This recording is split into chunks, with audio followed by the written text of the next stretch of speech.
This is Crow Inquisitors, and you're about to hear some original fiction inspired by the game. The first step. Antonius stepped into the forge, ready for the day's work, but not for the day itself. Looking back, years later, he could never have been ready for that. He put on his gloves and apron and then stoked the fire, using the bellows to guide it to just the right temperature. He was making hinges today, for one of the churches in Lucerta. He couldn't remember which one. He usually didn't bother himself with the goings-on of the church, except to offer a simple prayer at mealtimes and give the normal tithe when he and his family went to service on holy days. Speaking of family, Antonius thought, frowning and looking around as he began to heat up the metal for the day's work. Where is that blasted boy? His son was late. Again. Antonius sighed, but knew there was no help for it now. He could go looking for him, but he was already working, and he may as well continue. Antonius wiped some sweat from his brow, though too late to stop a bead from dripping into his large red beard. Antonius tried to put all thoughts other than the work out of his mind, and began. He went about it carefully and meticulously, not only with the piece itself, but with the forge and his instruments. He always treated this work and his tools with respect. You could get hurt easily in a forge if you didn't respect your tools. He rehearsed the lecture he would give to his son today about safety procedures in his mind, as he used a pair of tongs to grab a sheet of heated metal that would become one of the panels of the hinge, positioning it on the anvil with one hand, while he hammered the panel with the other. He had more or less finished with the first panel when his son stepped into the forge, disheveled and obviously annoyed. Antonius ignored him at first, placing the thin sheet of metal into the long trough of water that was the quench tank, watching it steam and hiss. Antonius tried to let his own anger release with the bubbling water, but when he turned back around to face his son, he found the boy putting his apron on backwards, a smug smirk on his face as he met his father's gaze. Are you intentionally provoking me, son? Antonius thought darkly. You will find that does not go well for you. Why were you late again, Adelmo? The smith said, crossing his huge arms across an even huger chest. Do you have anything to say for yourself? I was busy, Adelmo said, his young face screwed up into a half-grimace, half-smirk. He finally seemed to discover that he was putting the apron on wrong and tied it across his neck and waist as he stepped towards the forge. You're not working until you answer me, Antonius said, sidestepping to stand in front of the boy. You're being completely irresponsible. Any other master blacksmith would have sent you into the gutter by now with the way you're behaving. Adelmo seemed to glare up at him with a hard question. Why don't you? Antonius faltered under that glare, and Adelmo pushed past him to begin working the bellows. Antonius closed his eyes and began a silent count in his head in an attempt to calm his nerves. Why was it always so difficult to speak with his son? Why did he feel like nothing he said got through to the boy? Antonius tried to decide how far he was going to push today, and decided that he didn't have the energy to follow through with his ultimatum. He felt weak for admitting it to himself. His father certainly would have called him that for not immediately taking a switch to the boy. But Antonius wasn't his father, and he didn't know how to be. Maybe he didn't want to be, anyway. Antonius sighed and turned back to the quench tank, dipping the tongs into the water and bringing out the cooled panel. It wasn't quite done, and so he put the metal back into the forge to heat it once more. He tried to lose himself in his work again, and imagined a different life, where he and his son were on good terms, and they weren't almost destitute, and he wasn't about to lose his guild membership. And there it was. For just a moment, he did. For just a moment, he and his son worked in harmony, as one man. For just a moment of crystallized hope, he could believe that everything would be all right. Then his son was taking his apron off again, and Antonius didn't know how long it had been. He frowned at his son as Adelmo left the apron on the nearby workbench and hefted a box of nails. "Where do you think you're going?" Antonius said as the boy began to walk away. The smith took the metal out of the forge and laid it on the anvil. "Delivering this to the taskmasters down at the wharf district. We were supposed to bring this yesterday, but Tulo was sick, remember?" Adelmo met his father's penetrating gaze with stubbornness. Antonius knew what would happen if he let his son leave. He would disappear for the rest of the day, as he had been doing for weeks now. He should have put a stop to it the first time, but for some reason he hadn't, and now it had been so long that, though Antonius certainly wouldn't admit it to himself, it was too embarrassing to backtrack now. Besides, Adelmo had a perfectly legitimate excuse to leave. He was right, they needed to get that order where it belonged, and he was short on apprentices.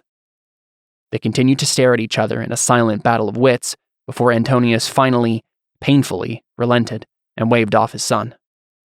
The boy headed off down the street, having enough sense to at least not look smug about it.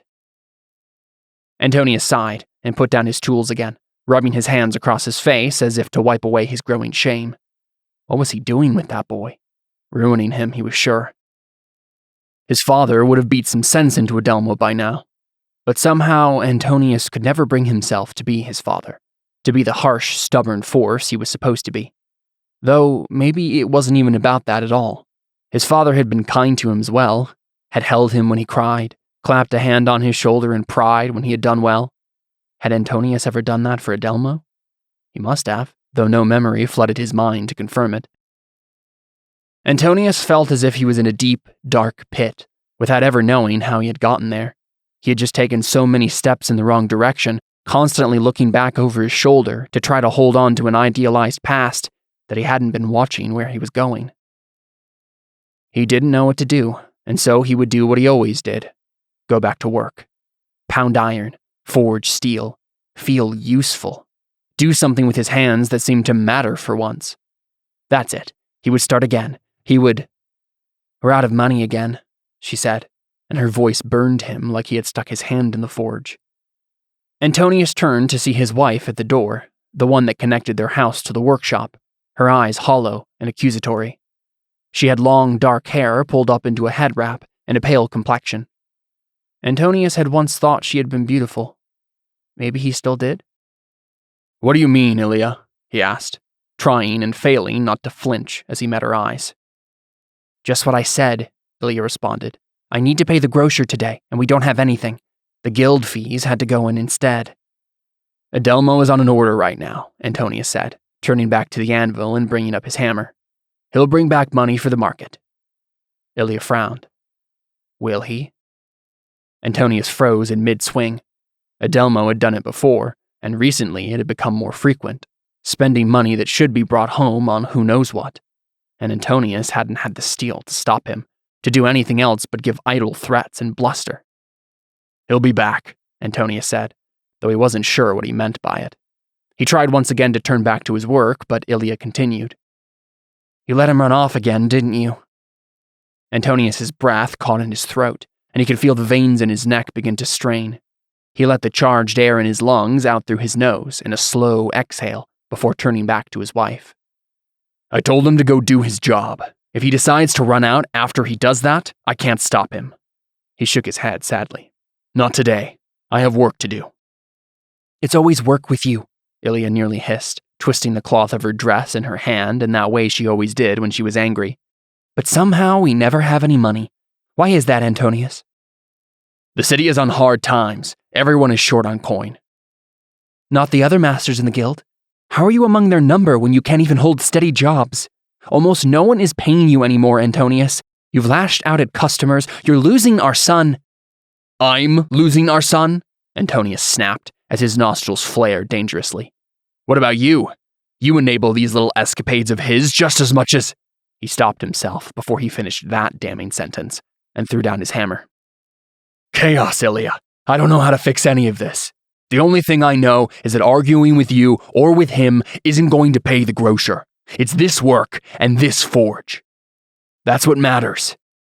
Leave me in peace, woman." He sighed and leaned against the quench tank, trying to regain his calm. When he finally looked back up at the doorway, Ilya was gone. At least she listened to me, he thought, for once. Antonius picked his hammer up off the ground and turned back to the panel of metal, now cooled, but still imperfect. He sighed and grabbed his tongs again. Now, this is a fine place, isn't it, Master Julian? A musical voice said from the street outside the forge. Antonius glanced up to see a pampered-looking nobleman with a well-groomed mustache and dressed in finery, sporting a vibrant red half-cape and 6 or 7 rings, strolling down the street. The nobleman pointed at Antonius and spoke, a little too loudly for the paltry distance that separated them. You there, Smith, what do you make here? Antonius frowned and considered ignoring the man and going back to work, but it was never good to just ignore a noble such as this. I'm a smith, as you said, my lord. I make tools, sometimes weapons and armor. Ah, very good, very good. I was just telling Julian that I need a good sword made. Antonius looked the man up and down, noting his wiry frame and noticeable lack of anything resembling muscle, and quirked an eyebrow. The noble didn't seem to notice Antonius's assessment, and instead was looking at an older man, balding, wearing fine-cut gray clothing of a rather serious variety. What do you think, Julian? I think my Lord Sen could do better, the older man said. Lord Sen seemed to think on this, weaving a finger through his mustache and inspecting Antonius's forge. Antonius was just starting to get annoyed at this intrusion when he realized what this might mean. A noble commissioning him for a special sword? This could easily be an answer to his problems. Not only would it undoubtedly pay well, even if the man tried to skimp him, but he would have a piece to submit to the guild for inspection, to prove his membership. The fees would stop. Antonius coughed, trying to clear any remaining pride lodged in his throat, and gestured at his anvil. My lord could not find a better man for the job than me, if I may be so bold. I would gladly make the weapon you desire. It has been some time since I was able to work on something that challenged me. Part of his little speech was bravado, and a part of it was real. As much as he longed to lose himself in work, any work, the chance to toil away on a piece of art, rather than just something utilitarian, was an intoxicating possibility. The nobleman, Lord Sen, nodded at Antonius, but said nothing as he stepped under the awning that held the forge, and began to poke at the tools on Antonius's workbench. Antonius flinched and raised a finger to begin the sort of reprimand he would give to a novice apprentice in the forge when, fortunately, the nobleman interrupted him. What does this do? Sen said, poking at a rectangular block of metal with an oval depression in the center sitting on the workbench. That, Antonius said, caught off guard by the question, is a swage. I use it to shape metal into a particular grooved or curved shape. Sen nodded thoughtfully, and then pointed at a row of metal stakes with different sized and shaped heads. And these? Punches, Antonius said slowly. I can make different sized holes in something I'm working on by choosing the right one and pounding it in with a hammer. I'm sorry, my lord, does this have a point? Sen frowned up at him, and Antonius could have sworn his mustache frowned along with him. A man can't inspect the quality of a potential contractor?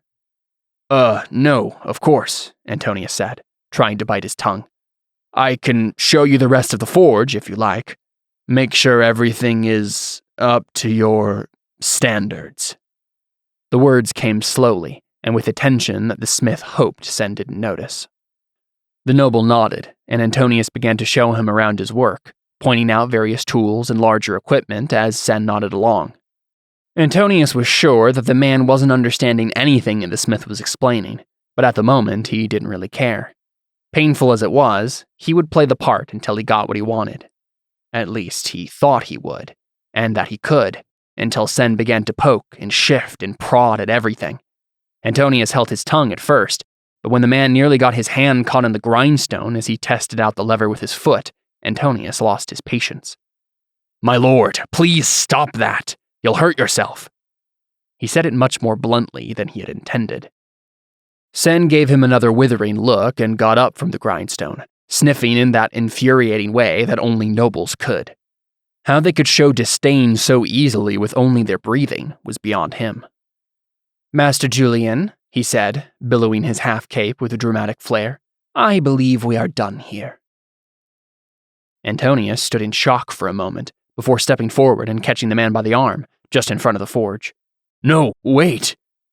A member of Sen's entourage put a hand on his sword hilt and gave Antonius a dangerous look, but the smith didn't let go. Sen was glaring at him with disgust. "Why, I never!"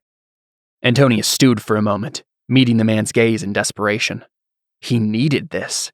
He didn't even really know why anymore, but he had to do this job, even if it didn't solve all of his money problems. He needed to be an artist again. "I'll give it to you for half the price of any of the other masters in the guild. You won't find a better deal anywhere else." Sen seemed to consider this for a moment, and held up a hand to stay his soldiers when they took a step forward.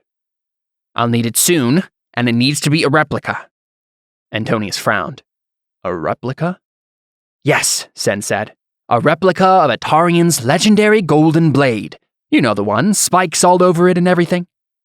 And it needs to be light enough to swing with one hand." "That wouldn't be an effective weapon," Antonius said. Sen rolled his eyes. "I'm not planning on actually stabbing anyone with it." Antonius nodded slowly.